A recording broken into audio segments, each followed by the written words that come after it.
संतान सप्तमी व्रत। भाद्रपद मास की शुक्ल पक्ष की सप्तमी को संतान सप्तमी व्रत रखा जाता है। इस दिन भगवान शिव और माता पार्वती की विधि विधान से पूजा की जाती है। धार्मिक मान्यताओं के अनुसार इस व्रत को विशेष रूप से संतान प्राप्ति व उसकी खुशहाली के लिए रखा जाता है। व्रत विधि। सबसे पहले सुबह जल्दी उठकर स्नान आदि करें। इसके बाद स्वस्थ कपड़े धारण करें। माता पार्वती और भगवान शिव की विधि विधान से पूजा करें। इसके बाद व्रत का संकल्प करें। इस दौरान आपको निराहार रहकर पूजा का प्रसाद भी तैयार करना होगा।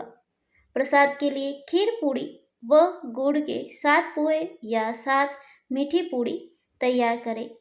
संतान सप्तमी की पूजा दोपहर के समय की जाती है। पूजा विधि। सबसे पहले भगवान शिव और माता पार्वती की प्रतिमा लगाएं। अब नारियल के पत्तों के साथ कलश स्थापित करें। इसके बाद दीपक जलाएं। अब आरती की थाली में हल्दी, चंदन, कुमकुम, फूल, कलावा, अक्षत और भोग आदि सामग्री रखें। संतान की रक्षा और उसकी खुशहाली की कामना करते हुए भगवान शिव और माता पार्वती की पूजा करें। व्रत कैसे खोलें? पूजा के समय सूती या डोरा या फिर चांदी की संतान सप्तमी की चूड़ी जरूर पहननी चाहिए। पूजन के बाद कथा सुने या पढ़े। इसके बाद भगवान को भोग लगाकर पूजन में मीठी पूड़ी चढ़ाए और अपना व्रत खोलें। व्रत की कथा। पौराणिक कथा के अनुसार प्राचीन काल में नहुष अयोध्यापुरी का राजा था। उसकी पत्नी का नाम चंद्रमुखी था। उसके राज्य में ही विष्णुदत्त नाम का एक ब्राह्मण रहता था, जिसकी पत्नी का नाम रूपवती था। रानी चंद्रमुखी और रूपवती में परस्पर घनिष्ठ प्रेम था। एक दिन वे दोनों सरयू में स्नान करने गई, जहां अन्य स्त्रियां भी स्नान कर रही थी। उन स्त्रियों ने वही पार्वती शिव की प्रतिमा बनाकर विधि पूर्वक उनका पूजन किया। तब रानी चंद्रमुखी और रूपवती द्वारा उन स्त्रियों से पूजन का नाम तथा विधि के बारे में पूछने पर एक स्त्री ने बताते हुए कहा कि यह संतान देने वाला व्रत है। इस व्रत के बारे में सुनकर रानी चंद्रमुखी और रूपवती ने भी इस व्रत को जीवन पर्यंत करने का संकल्प किया और शिवजी के नाम का डोरा बांध लिया। लेकिन घर पहुंचने पर वे अपने संकल्प को भूल गई, जिसके कारण मृत्यु के पश्चात रानी वानरी और ब्राह्मणी मुर्गी की योनि में पैदा हुई।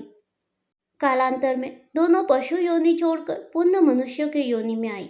चंद्रमुखी मथुरा के राजा पृथ्वीनाथ की रानी बनी और रूपवती ने फिर एक ब्राह्मण के घर जन्म लिया।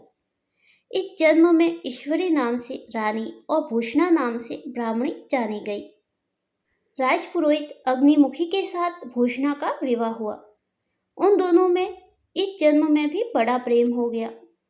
पूर्व जन्म में व्रत भूलने के कारण इस जन्म में भी रानी की कोई संतान नहीं हुई, जबकि व्रत को भूषणा ने अब भी याद रखा था, जिसके कारण उसने सुंदर और स्वस्थ 8 पुत्रों को जन्म दिया। संतान नहीं होने से दुखी रानी ईश्वरी से एक दिन भूषणा उनसे मिलने गई। इस पर रानी के मन में भूषणा को लेकर ईर्ष्या पैदा हो गई और उसने उसके बच्चों को मारने का प्रयास किया, परंतु वह बालकों का बाल भी बांका न कर सकी। इस पर उसने भूषणा को बुलाकर सारी बात बताई और फिर क्षमा याचना करके उससे पूछा, आखिर तुम्हारे बच्चे मरे क्यों नहीं? भूषणा ने उसे पूर्व जन्म की बात स्मरण कराई, साथ ही यह भी कहा कि उसी व्रत के प्रभाव से मेरे पुत्रों को आप चाहकर भी न मार सकी। भूषणा के मुख से सारी बात जानने के बाद रानी ईश्वरी ने भी संतान सुख देने वाला यह व्रत विधि पूर्वक किया। तब व्रत के प्रभाव से रानी गर्भवती हुई और एक सुंदर बालक को जन्म दिया। उसी समय से यह व्रत पुत्र प्राप्ति के साथ ही संतान की रक्षा के लिए भी प्रचलित है। धन्यवाद। यदि आपको ये कथा पसंद आए तो वीडियो को लाइक करें, अधिक से अधिक शेयर करें और कमेंट जरूर करें। और यदि आप चैनल पे नए हो तो प्लीज़ मेरे चैनल को सब्सक्राइब जरूर करें।